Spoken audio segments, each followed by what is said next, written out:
Exam booster course.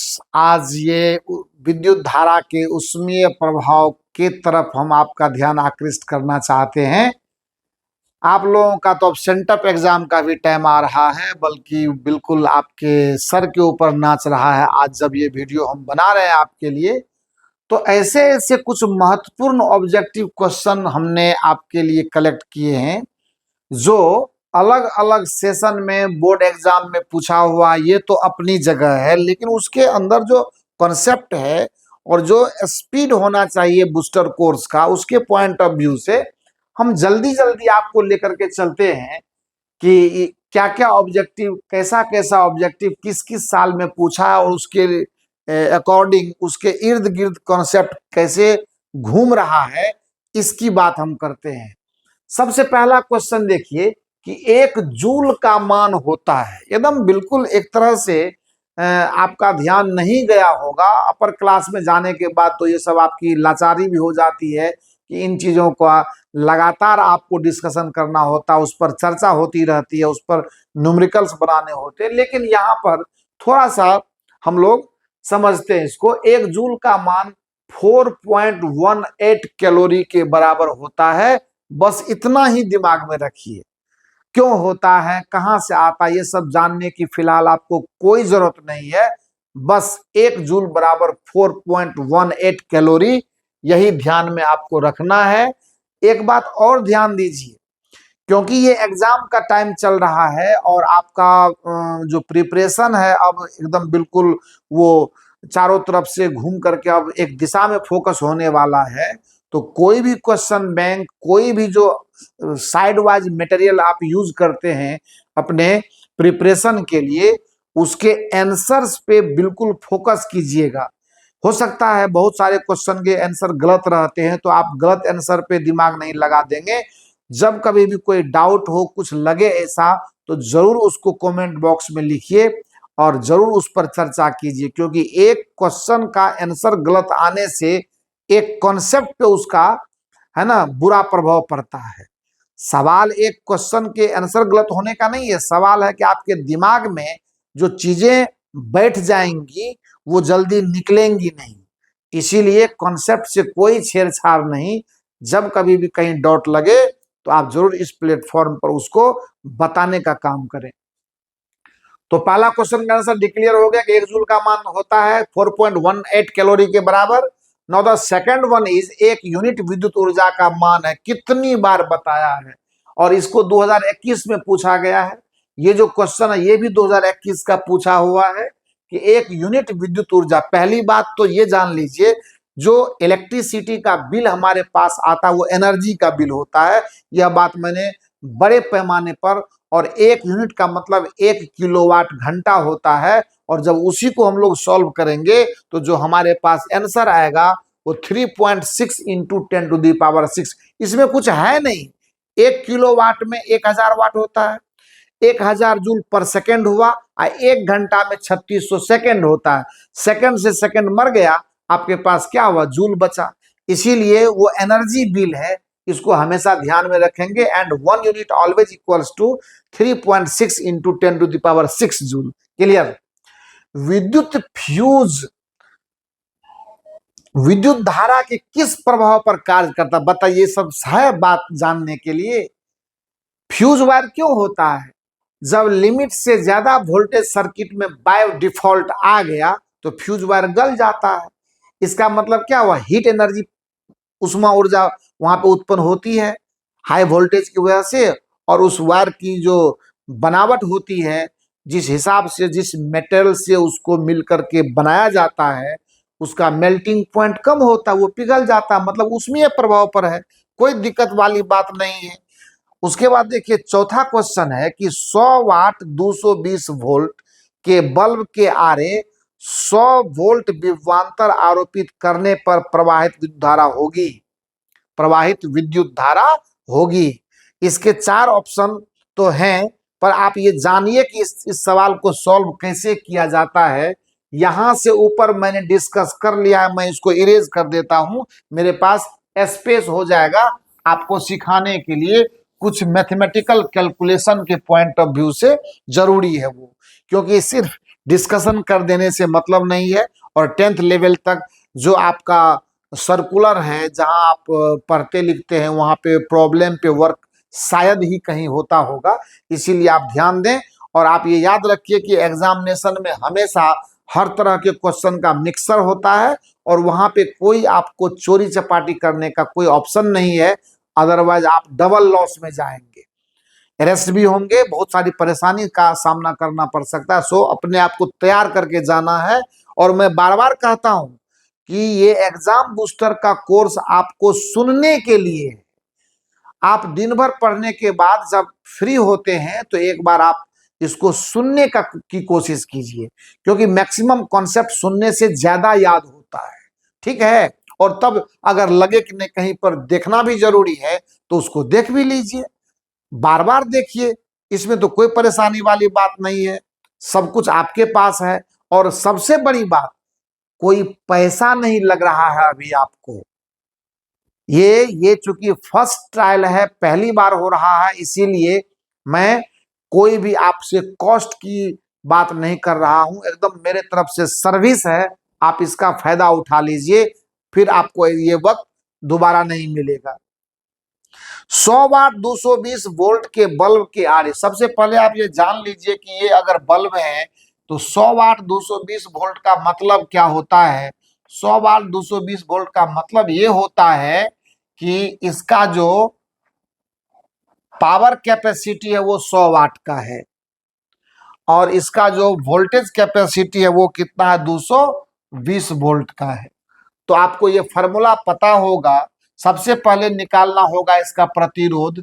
तो are का formula होता है V²/P। ये सब चीज जान करके रखिए, चूंकि P बराबर V²/R, इसीलिए R निकालना है तो मैंने P को नीचे कर दिया। ये हो जाएगा 220 गुना 220 और डिवाइडेड बाय 100, ये इतना ओम आ जाएगा। तो ये कुछ नहीं, अभी आपको रहने दीजिए, आपको फायदा पहुंचाएगा। ये 22 गुना 22 ओम ही रहने दीजिए, ऐसे तो ये 484 ओम होगा। अब कहता है कि इसको 100 वोल्ट के विभवांतर से हमने जोड़ा, इसका मतलब अप्लाइड वोल्टेज का वैल्यू है कितना, 100 वोल्ट। तो इसीलिए क्या हो जाएगा, 100 वोल्ट है इसका, तो आपको क्या मिल जाएगा। इसीलिए आपको करंट चाहिए तो आई बराबर फॉर्मूला ओम का नियम लगा दीजिए, V/R।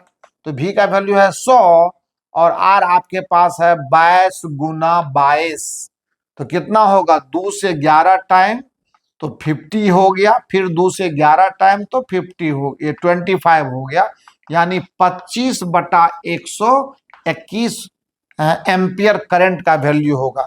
इसके 4 ऑप्शन क्या क्या है वो देख लीजिए। पहले नंबर में है 25/121 एम्पियर, दूसरे नंबर में है 1 एम्पियर, तीसरे नंबर में है 5/11 एम्पियर, और चौथे नंबर में है नन ऑफ दिस, है ना, कोई नहीं। तो इसका मतलब कौन सा ऑप्शन होगा, ए नंबर का ऑप्शन इसका सही होगा।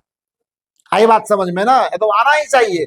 एकदम अपने जोश को बनाए रखो, जीवन में करने से ही कुछ होता है, लड़ने से ही चीजें हासिल होती है। एकदम जो है सो कभी एनर्जी कम नहीं करना है, चाहे जो हो जाए। समझ गए ना, ये उम्र भी है आपको स्ट्रगल और फाइट करने का, मजा करने का, एकदम फुल पढ़िए और फुल एंजॉय कीजिए। अगला क्वेश्चन देखते हैं। विद्युत बल्ब का फिलामेंट होता है, देखो अच्छा दूसरी बात, ये क्वेश्चन 2023 का पूछा हुआ है। ये जो क्वेश्चन हमने उसमें प्रभाव वाला बताया था, देखिए 11 में, 14 में, 16 में, 21 में 4 बार पूछा हुआ है। क्वेश्चन का इंपोर्टेंस देखिए, जब भी कोई क्वेश्चन रिपीट हो रहा है इसका मतलब है कि वो बोर्ड के सेटर्स के नजर में है, जो क्वेश्चन बनाते हैं उनकी निगाह में वो क्वेश्चन है। तो इन क्वेश्चंस पे हमेशा ध्यान लगाए रखना चाहिए।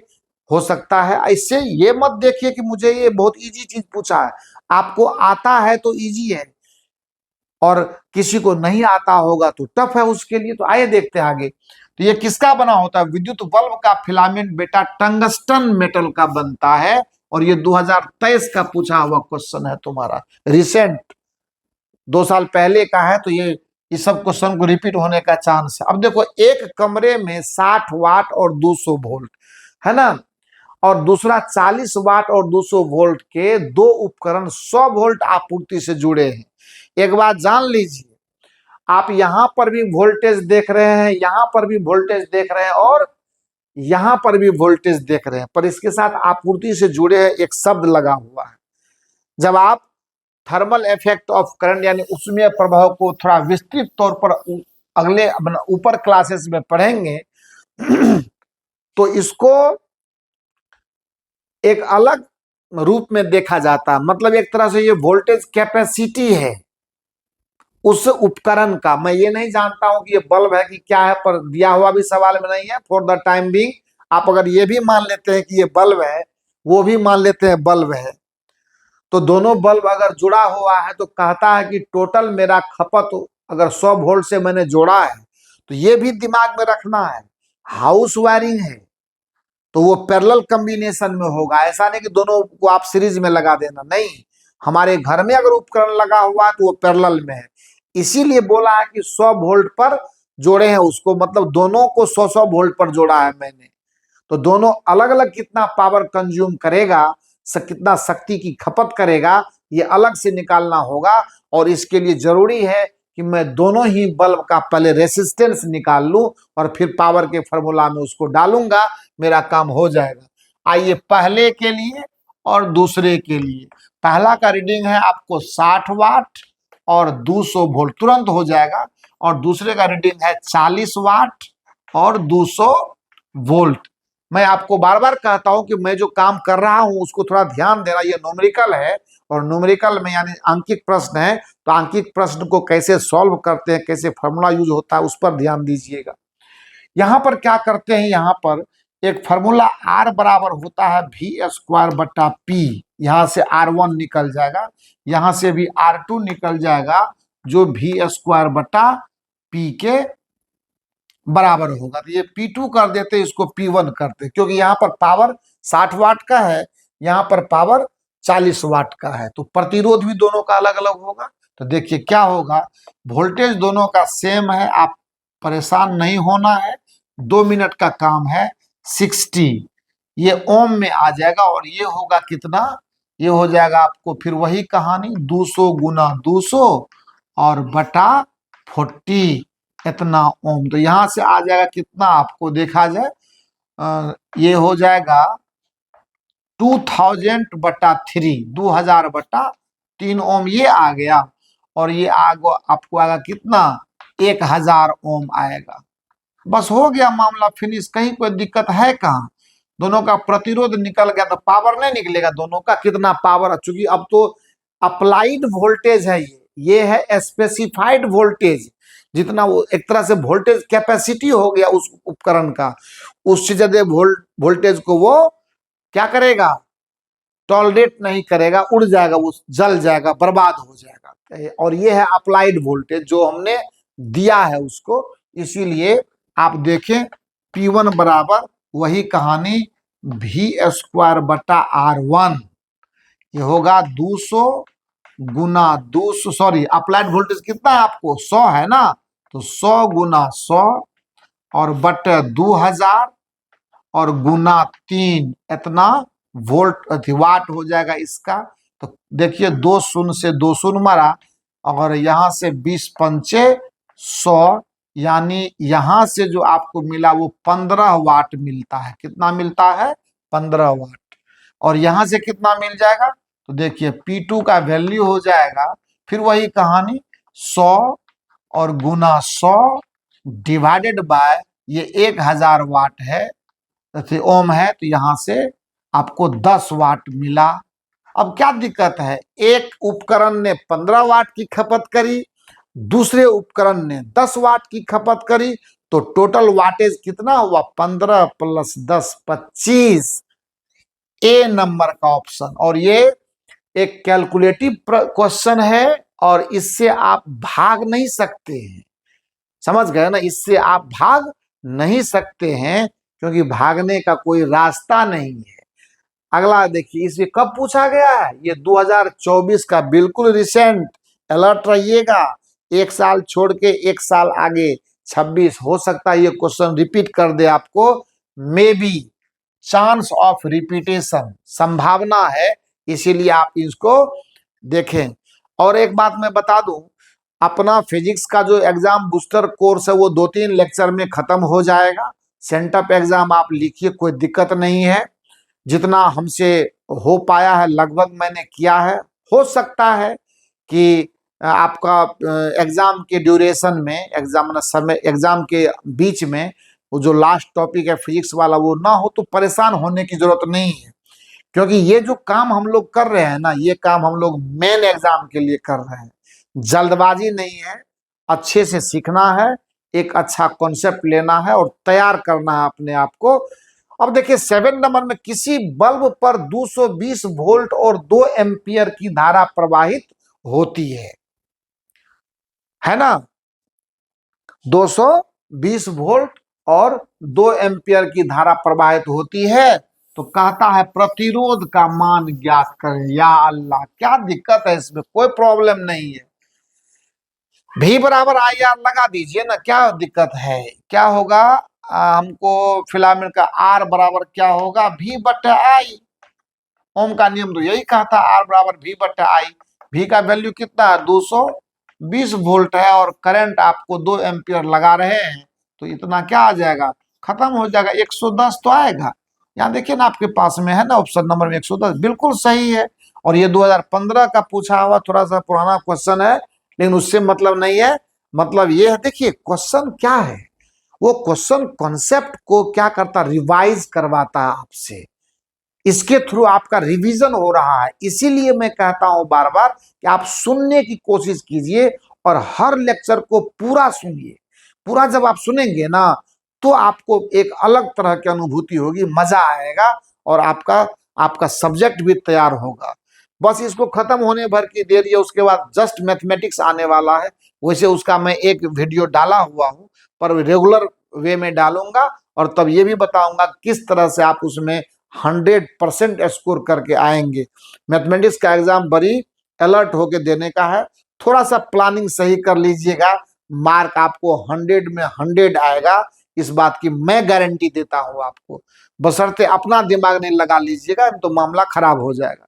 समझ के रखो मेरी बात को। विद्युत शक्ति का असाई मात्रक क्या होता है, वाट होता है। 2013 में, 16 में, 13 में तो 2 बार पूछा है, मैंने इसकी चर्चा नहीं की है आप यहाँ लेक्चर में। 13 में शायद कंपार्टमेंटल में भी पूछा है, या फर्स्ट सीटिंग सेकंड सीटिंग ऐसा कुछ मामला रहा होगा, और 2016 में भी। यानी क्वेश्चन ये मोटा मोटी 3-4 बार रिपीट हुआ है। तो एग्जाम बूस्टर का ये जो ऑब्जेक्टिव का पैटर्न है इस चैप्टर का, मैं आज इसको एंड करता हूं। और नेक्स्ट जो हमारा टॉपिक आने वाला है, जिसका रेगुलर वीडियो आपने विद्युत धारा का चुंबकीय प्रभाव के नाम से, लास्ट चैप्टर आपको भी पता है ये बात, उसको हम लोगों ने पूरा का पूरा प्लेन किया है, ढंग से किया है। मैं एक बार फिर से बोल देता हूं, डायनेमो और मोटर, अभी जो आने वाला टॉपिक है उसी में लास्ट टॉपिक में आपको मिलेगा, वो उसकी तैयारी आप कर लेंगे, क्योंकि उसमें कुछ है नहीं। उसका जो है सो डायग्राम आप सही ढंग से बनाना सीख लें, और जब डायग्राम बनाना सीख लेंगे तो 4-5 लाइन का उसका जो वर्किंग स्टाइल है, वो है कार्यविधि, आराम से उसको तैयार करेंगे। वहां कोई कॉन्सेप्ट नहीं है जो इतना डीप कि मैं उसको समझूं नहीं, या आप उसको समझे नहीं। फिर भी देखते हैं लास्ट में अगर कुछ होगा तो उस पर करेंगे हम लोग। लेकिन बहरहाल अभी जो मेन और फोकसिंग चीज है, जहां पे हमारा बिल्कुल जरूरी है आपका साथ मिलना और आपको भी जरूरी है मेरा साथ मिलना, वो यही प्लेटफॉर्म है, और वो यही सिनेरियो है, ये दृश्य है। इसी दृश्य के सहारे आपका हर चीज तैयार होगा। तो खुश रहिए, और आपको बहुत बहुत शुभकामनाएं आपके सेंटअप एग्जाम के लिए। और हम हमेशा ईश्वर से यही माने क्या कहें, प्रे करते हैं, प्रार्थना करते हैं कि आपका दिन भी शुभ हो, आप स्वस्थ भी रहें, और अपनी परीक्षाओं को कुशलता के साथ, ठंडे दिमाग के साथ, गंभीरता के साथ, समय सीमा का अनुपालन करते हुए, है ना, परफॉर्म करें। और ऐसा करने की आदत अगर आप में पड़ गई, तो जीवन में सफलता निश्चय ही आपको मिलेगी। इसमें कोई दो मत नहीं है, कहीं कंफ्यूजन नहीं है। Thank you so much.